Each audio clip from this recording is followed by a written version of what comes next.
Starting April 1, South African households will face an average electricity price increase of 12.7% as Eskom implements new tariffs and structures. Furthermore, municipal customers will see similar increases, but the new rates will take effect on July 1.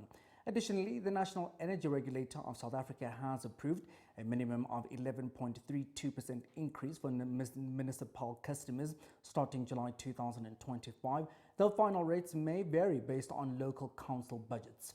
Energy expert Matthew Cruz offers additional insights on these changes.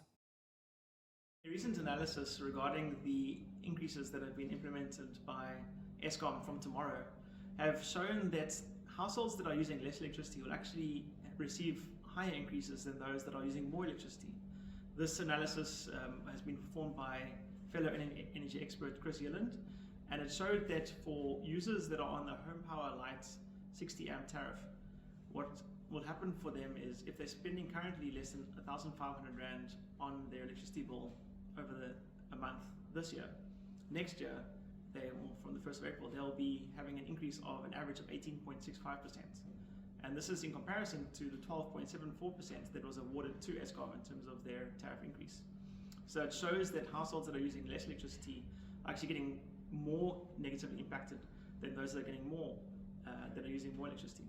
And this is especially the case for households that are using more than 2,500 Rands worth of electricity currently per month, as they will actually receive a net reduction in their total bill from the 1st of April onwards.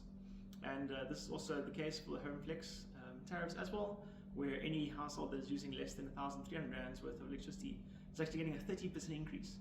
So what's happening here is Eskom's trying to address the aspect of households getting solar systems and therefore reducing the overall demand on the grid, and therefore trying to increase the revenues by charging those households in particular more. But it ends up impacting, unfortunately, the poorest of the poor negatively, or the households that are the low-income households, as already if a household is just using a little electricity because they're energy efficient, or they're not spending a lot of money on electricity, their increases will be a lot more than 12.74% that was awarded.